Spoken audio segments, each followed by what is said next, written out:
okay, it's like men fall in love through like quality time and loyalty, where women fall in love through sex. So if you have sex, like, have you ever heard? You've never heard the term dickmatized? Yeah, but that's not love. It's not love. You're just love. literally like you like the key. It's just lust.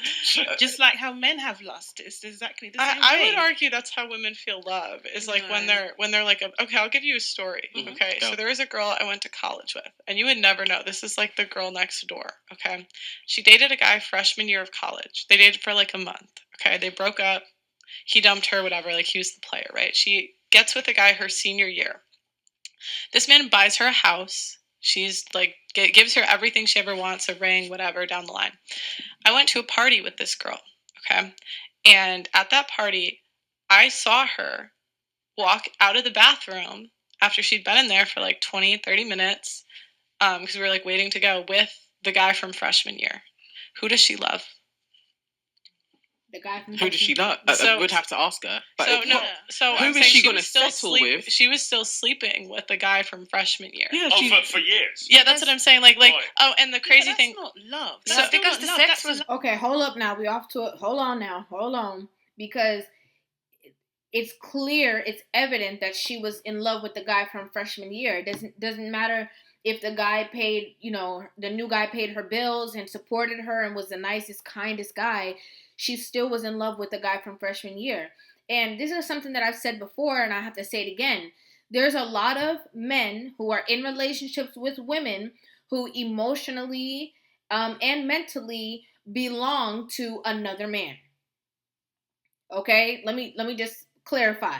There are a lot of men who are in relationships right now, but there is a man somewhere that if he were to call your girl and say, hey, I'm ready to be with you, like, it's up, whatever the case is, there's a possibility that a lot of women would want to be with that man that they always wanted an opportunity with, that they saw their life with, their future with, that they've always loved, but he maybe never took them seriously. Okay? Just being real. There's a lot of women who have that mentality. That one that got away. There's a lot of women who think that way. So, yes, she obviously does love that guy from freshman year, because if she did not, she would not be giving him access to herself after the breakup, after she's moved on to somebody who would have been better suited for marriage. It's a habit. No, it's an attachment, but that doesn't make it love. Yeah. Women don't cheat on men they love. Yeah, they do not do it. Okay. They don't. And they don't cheat on men they respect. You know what? If you guys actually literally believe this, like, I just think that women must be taking the piss. Hey, have you considered this? Maybe you're taking the piss because you believe something that's never going to happen. No, what do you mean? In what scenario? I think a lot of times women find themselves very, very upset and feeling alone, and went through a bunch of men and unhappy, single, no kids, cat boxes, box wine, Netflix, alone, because they bought the dream that Prince Charming was going to come on a horse and be rich and be handsome and be tall and not fuck a bunch of ladies. I hear what you're saying, and I think that is the reality for unfortunately for a lot of women, because we are socialized to have this romantic notion of relationships and that this Prince Charming is going to come and that sort of thing. But at the same time, especially like someone my age and like just seeing the women around me, that kind of filters out. Like, the way we've been socialized, it's just not the reality anymore. We can see the smoke. We can see through the smoke. We can see you've been lied to your whole life. Yeah, exactly. We have been.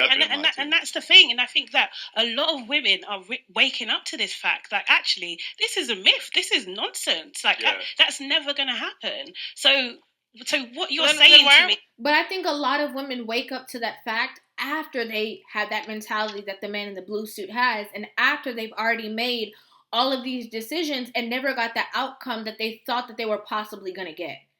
And I think that's one of the biggest problems, because essentially then men are getting the leftover version of you, or whatever is left, the 20% cooperation that you're willing to offer, the kids they got to take care of, like, and I think that is the whole point of this conversation. Settling. Why are they settling? No, why aren't they? Women are settling. That's not true statistically. That's so high. No, that's not true. Like half of women over 30 are single and childless. Half of women. Oh, you mean settling for an average? Like getting an average guy. An average. I think a lot. 80% of women want 20% of the men. So if you ask 80% of women what they want in a guy, they list 20% of men. So the men that we want, there's just not enough to go around.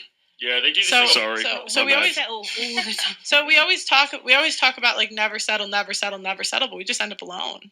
No, I think a lot of women settle. Maybe that's not obvious to people, but a lot of women are settling. I think, and because we have so much pressure in society that you can't be alone, that you can't be happy and alone, or you can't. Do you know what I mean? That you don't have a fulfilling life if you don't have children, and that is a problem. Well, but like it's society's viewpoint needs to change. But no, because the thing is, if you choose to have a relationship and be in the scenario that you're talking about with full honesty, that's one thing. That's okay. Do you know what I mean? But if you're choosing not to, that should also be okay. Well, you shouldn't be victimized or demonized because you choose something different. It's not. So I just think that there is a lot of people there's a lot of women who are in relationships or in marriages who believe that they are settling, whether they are actually settling or not. There's a lot of women that if you ask them, they would believe that they possibly settled for their spouse because, again, they still have that Disney fairy tale mindset that there might be somebody else out there. And what do I have to prove what it is that I'm saying? If most of the women are the ones who are filing divorce, it's because they feel like there is a possibly, a better suitor out there or the grass is greener elsewhere. So they do believe somehow that they might have settled. Now, whether that's true or not is a different story. A lot of women feel like they've settled for an average man, but it's like on paper or logistically, if you look at them, it's like, no, this is actually your equal, or actually maybe he settled to be with you. So I understand what it is that that Pearl is saying, and I also understand what this woman in the blue dress is saying.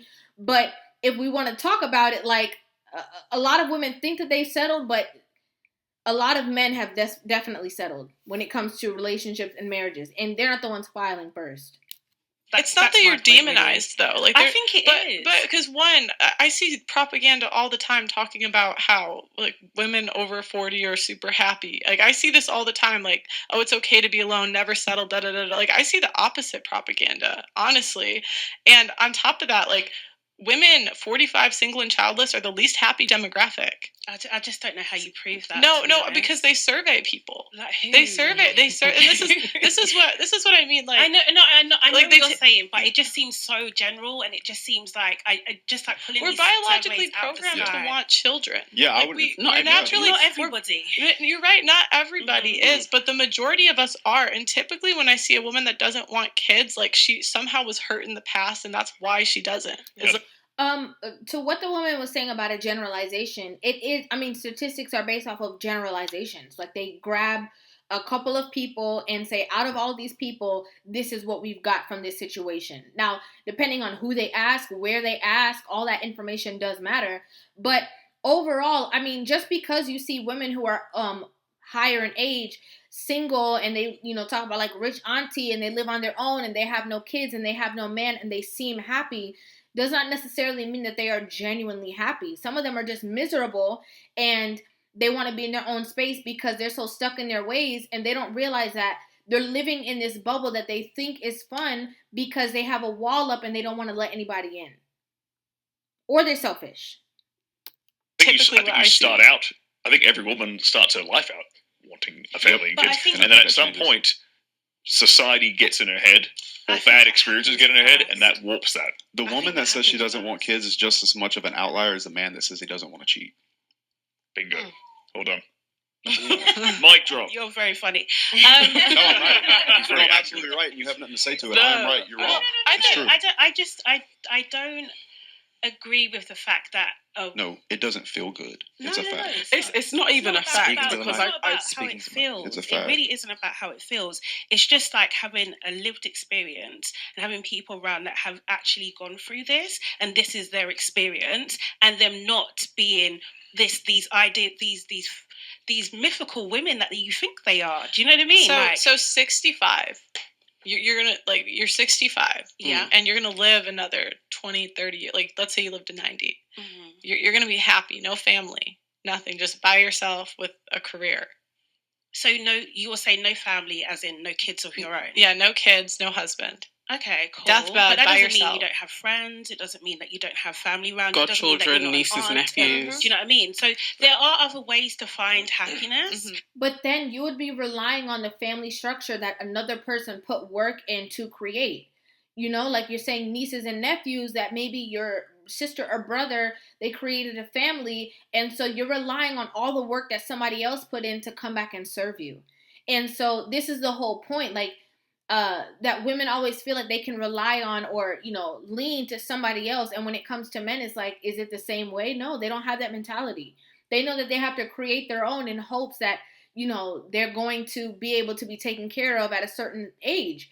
And if not by their children, then by the money that they put to the side to put that into perspective, And so I think it says a lot that if you think you can rely on other people who are going to be there to protect you and you're not willing to put that work in for yourself to create that own structure, right? And it doesn't even mean that your kids, your own kids are going to take care of you, but it's just the point that you're saying you can rely on somebody else's kids to do so.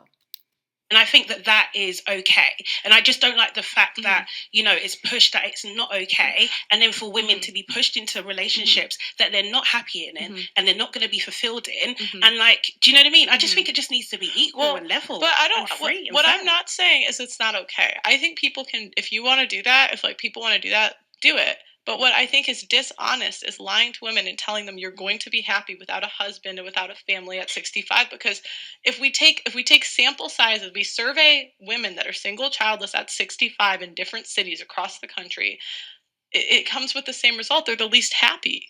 And so you can say, oh, I don't believe the data, but how much, I understand maybe you don't believe me, maybe that's another thing, but how much evidence do you need if people themselves are saying I am the least happy demographic when they are surveyed? I would need to see the data. Okay. Yeah, and I have a comment on the data as well. I took this Yale University course on happiness, and they did a study and they found that your happiness level is gonna be up 2 years when you get married, and then it's gonna go down to the same level when you are single.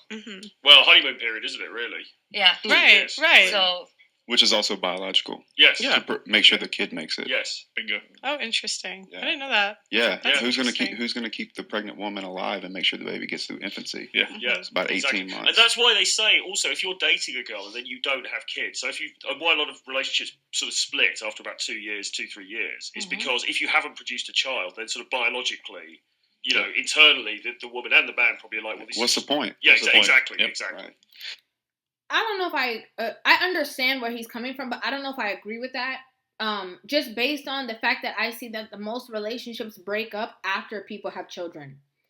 And I don't know if it's an effect of the change in the dynamic between the two people or what situation is, but I know that there are people for sure that I know that if they never had children, they would probably still be in a relationship. I think bonding them together. Yeah, it's just, Right. In other mammals, like giraffes, they have the baby pops out and can walk. Yeah. But that's not like that with a human baby. We're different. Yeah, it's different. That thing is useless for 2 years. Can't even walk. Well, it's in no way independent. Defenseless. Yeah, defenseless. Yeah. It's a better way of saying I don't get what you guys are saying, because more people are in long relationships and don't generally get married. 10 years. Yeah, it's I don't see how the stats would stack up to this 2-year thing how many more people living together. Honest question though, for longer. How many long-term married couples do you know that are that are super happy? Who you should really be asking me is how many people do I know that are super happy? That's not what I'm asking you. But that would be couples, it goes up and down. How many couples do I know that have been in long-term relationships? Quite a few. But of those, how many of them are how many of them are as happy as I am? Okay, so I have 8 friends who have been in a relationship as long as me and my husband, 20 years. Cool. Congratulations, by the way. That's actually amazing. That's and awesome. only one of them has just got divorced, and we all kind of got together. I didn't say if they're divorced. No, I'm saying only.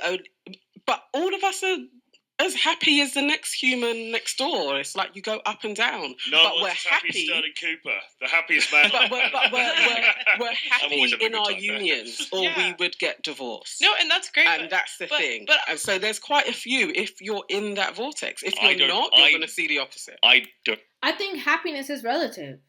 I generally think happiness is relative. I mean, happiness is really dependent on yourself, where the situation that you have going on, but mainly within yourself, right?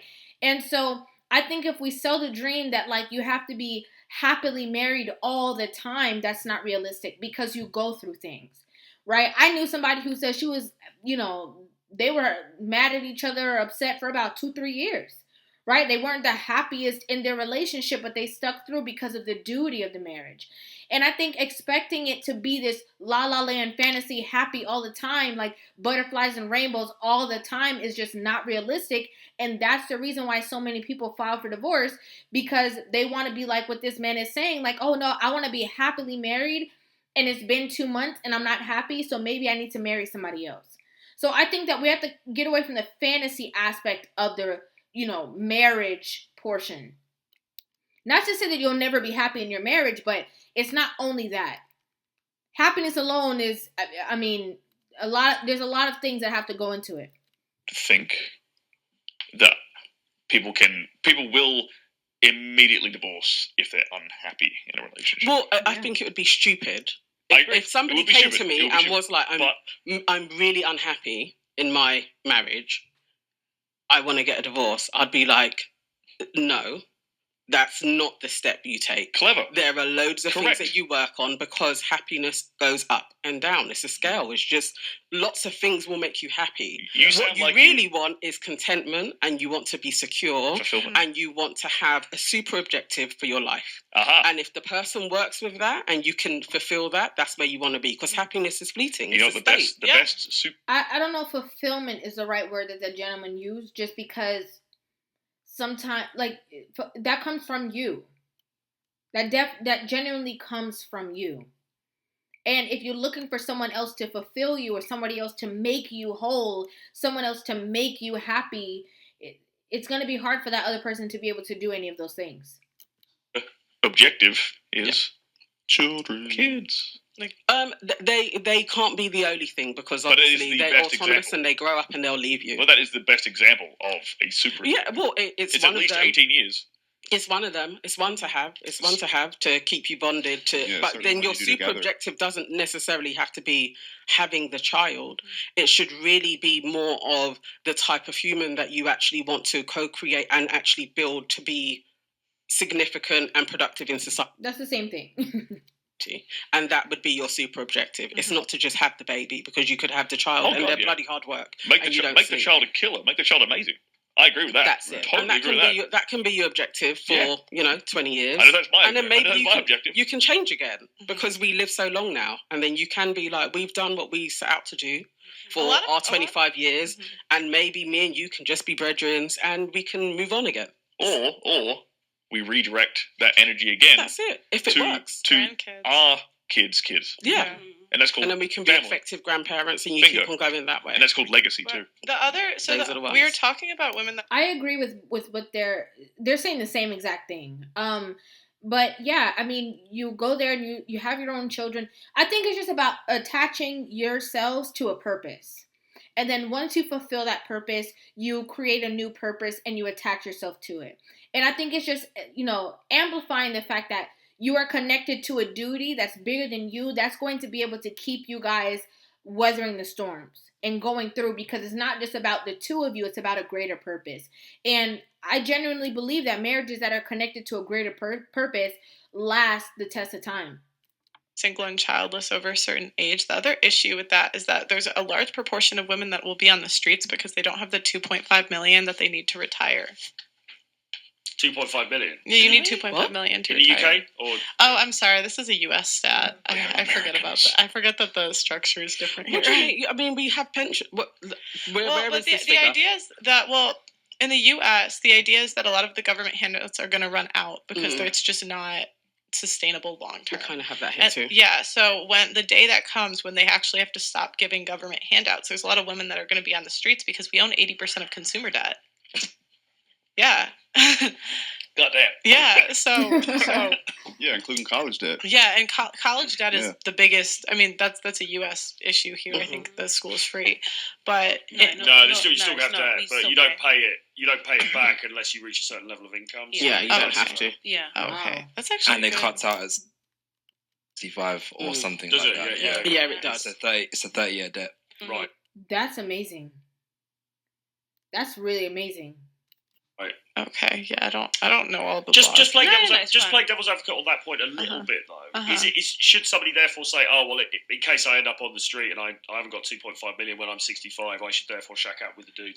I would. I mean, shit. Yeah, hey, but let's be completely clear.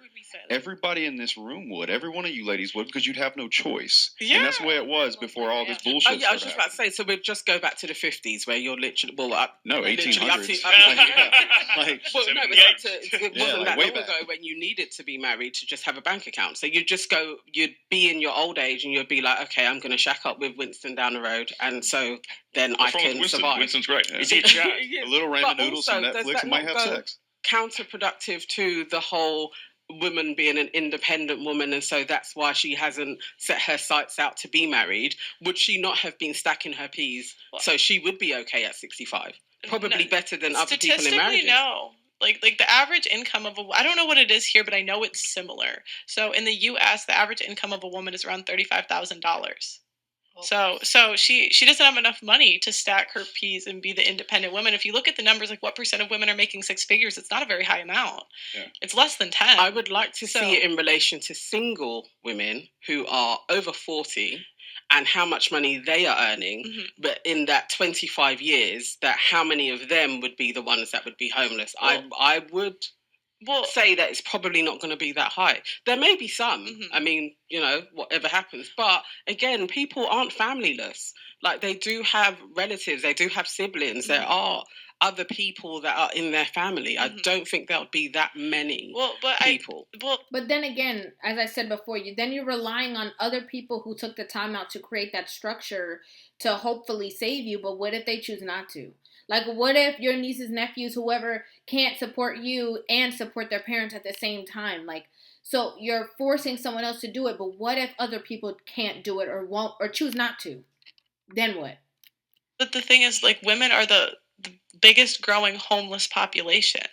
So it's happening. You could say, like, oh, I don't think that many of them it'll happen to, but if 50% of women over 30 are single and childless, that's a very big percentage of the population. Those are interesting ways of saying stats, though, because whenever you say growing, it's like when people say, like, mixed race children are the biggest growing ethnicity in the UK. They are still, like, literally, 0.2%. So growing doesn't mean that we should be like, oh, it's going to happen. It's just maybe there's more than there was before. I know there's more stats that I'm bringing to you. Like, I'm telling you that 50% of the population is single and childless. You need 2.5 million to retire, and on top of that, the average income of a woman is $35,000 per year, it's between 35 and 45. It's around there a year in the United States, and it's similar here. So, and on top of that, the biggest growing homeless population is single childless women. So it's like all of those numbers together show that that's not like the single modern women. That's not a good look for them.